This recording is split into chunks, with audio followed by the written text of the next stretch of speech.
Bareilly police का बदमाशों पर कोई डर नहीं है। बेखौफ बदमाशों का हौसला इतना बुलंद है कि वो वारदातें अंजाम देकर आसानी से फरार हो जाते हैं। ऐसा ही एक सनसनीखेज वाकया थाना फरीदपुर के भगवंतापुर गांव में अंजाम दिया गया, जहां रात 2 बजे सोई हुई एक तलबा को कत्ल करने में तेज धार असला से गर्दन काटने की कोशिश की गई। लहूलुहान हालात में लड़की को अस्पताल में दाखिल किया गया। इसकी हालत नाजुक बताई जाती है। जी, मेरा नाम अजय कुमार। क्या मामला था पूरी घटना? ये हमारी भांजी हैं, भगवंतापुर में रहती हैं और इनके पिताजी भी थे, सब लोग घर पे थे। बाहर ये लेटी हुई थी बरामदे में, तो कोई व्यक्ति आया, लड़का एक, उसने मतलब रुमाल इनके चेहरे पे डाल के मुंह पकड़ लिया, दबा लिया और गर्दन पे चाकू ब्लेड क्या था वो रख के खींच के मारा होगा। इन्होंने ऐसे ऐसे करा होगा तो वो यहाँ पर बैठ गया। अच्छे उसके बाद इन्हें इतना ध्यान है कि उसने जब उंगली डाली थी उसमें वो करता रहा, वो खून निकला, वो घबरा के वो भागे, वो समझा होगा ख़त्म हो गई है अब। फिर उसके बाद जब हम लोग सुबह को उठे और इनसे शायद उससे पहले ये भी कहा था कि मैं तुझे जान से मार दूंगा, ये वो, तू मेरी नहीं हुई तो किसी की नहीं हुई, तो ये शादी तो हो गई। पता नहीं वो किसके चक्कर में आया था, क्यों आया था और गलत जगह घुसा, क्या हुआ इसके बारे में हमें नहीं पता। फिलहाल उसके बाद वो चला गया। सुबह ये हम लोगों को मतलब बिल्कुल बेहोश में मिली। जब उठाया तब हम फिर सीधे फरीदपुर लेके आए थाने से फिर डिस्ट्रिक्ट फिर बरेली आ गए हैं। इस टाइम तो फिलहाल कुछ ठीक हैं, लेकिन जख्म ज़्यादा है, कुछ जख्म बहुत ही है। जी, अभी तो हम यहीं हैं, घर पे शायद फ़ोन आया था, पुलिस घर पे पहुंची थी। घर में कुछ अज्ञात व्यक्ति घुसाए थे, घर में जाग हो गई तो धक्का मुक्की में इसके गले पर चोट लग गई लड़की के।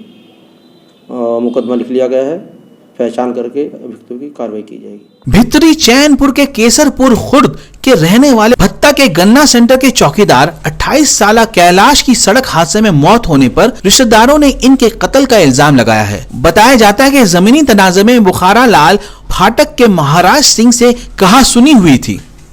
नरेंद्र पाल जी, कैसे घटना हुई थी, क्या हुआ?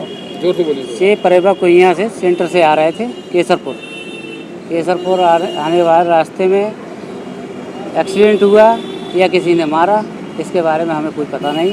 सूचना मिली, जब हम वहाँ गए तो वहाँ से 100 नंबर गाड़ी मतलब हॉस्पिटल ले आई। वो बोले जिंदा है, वो मृत पाए हमें। कहाँ मिले आपके लिए? गंगासील हॉस्पिटल।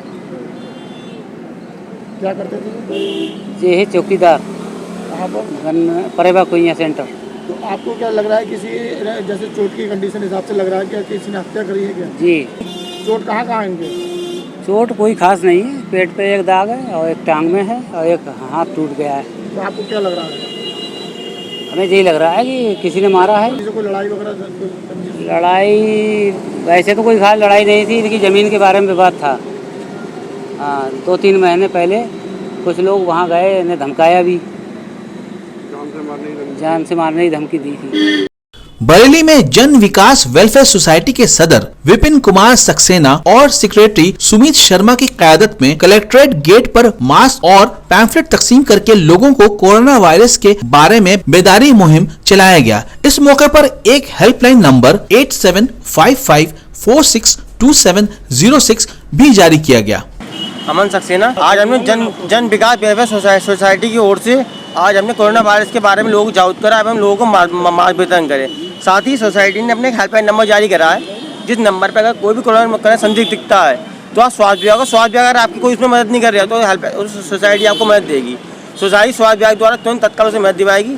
साथ ही ये अभियान हमने कल से सुबह शुरू करा था, मणिनाथ मंदिर से प्रारंभ करा था। इसको हम हर बार चलाएंगे। आज हमारा अभियान का दूसरा दिन हमने कलेक्ट्रेट करा है। कल हम इस अभियान को मलकपुर में चलाएंगे, इसलिए हम पिते वार्ड में इस अभियान को प्रारंभ करेंगे और लोगों को जागरूक करने का प्रयास कर रहे हैं। राष्ट्रमंडल जागरण उद्योग व्यापार मंडल के जिला सदर गोपेश अग्रवाल, शहर सदर विशाल मेहरोत्रा, अमित भारद्वाज, संजीव अवतार, नीरज रस्तोगी, अनीश निरोला और गजेंद्र प्रसाद ने डिविजनल कमिश्नर रणवीर प्रसाद से मुलाकात करके स्मार्ट सिटी प्रोजेक्ट के तहत जाम से लोगों को निजात दिलाने के लिए कुमार सिनेमा से कोहाड़ा पीर तक ओवरब्रिज बनाने का मुतालबा किया है। कमिश्नर ने कार्रवाई की यकीन दहानी कराई है।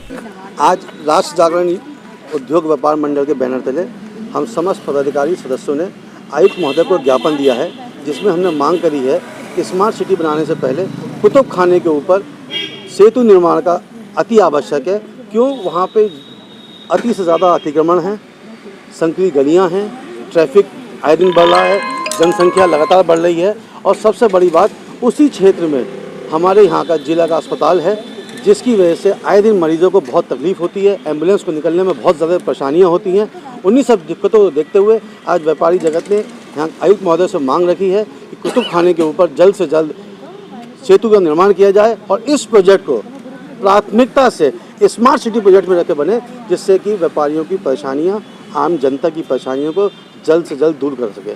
हम धन्यवाद देना चाहते हैं आयुक्त महोदय का, जिन्होंने तत्काल कार्रवाई भी करी, अपने अधीनस्थ अधिकारियों से वार्तालाप करी, उसके ड्राइंग बनवाने की मांग करी और बजट बनाने का प्रस्ताव उन्होंने आज ही यहाँ से निर्देशित किया है। हमें उम्मीद है, आशा है बहुत जल्द बरेली की जनता को जल्दी से जाम से निजात मिलेगी और एक अच्छा वातावरण मिलेगा। नीमा भंडारी है और मैं राष्ट्रीय जागरण युवा संगठन की महानगर अध्यक्ष हूँ। और हम लोगों की प्रॉब्लम ये है कि कुतुब खाना मेन मार्केट है हम लोगों का, और वहाँ जाते हैं तो हम लोगों को बहुत प्रॉब्लम होती है क्योंकि जाम की समस्या बहुत है। कोई भी काम होता है, शॉपिंग होती है, कोई भी काम होता है कुतुब खाने साइड जाने से हम लोग डरते हैं क्योंकि वहाँ पर जाम पे घंटों भर से आते हैं। इसलिए हम सर से निवेदन करते हैं कि वो जाम की समस्या से समाधान दिलाएं और वहाँ एक ओवरब्रिज बनवाएं। मेरा नाम दिव्या गुप्ता है, मैं राष्ट्रीय जागरण युवा संगठन की जिला अध्यक्ष हूँ और हम सभी लोग यहाँ पर ज्ञापन देने के लिए आए हुए हैं क्योंकि कुतुब खाने पर इतना ट्रैफिक रहता है कि हम महिलाओं को निकलने के लिए जगह नहीं मिलती है। इतनी भीड़ भाड़ वाला एरिया है और ऊपर से ये बीमारी का टाइम चल रहा है तो फिर सभी लोग बहुत ज़्यादा परेशान हो रहे हैं।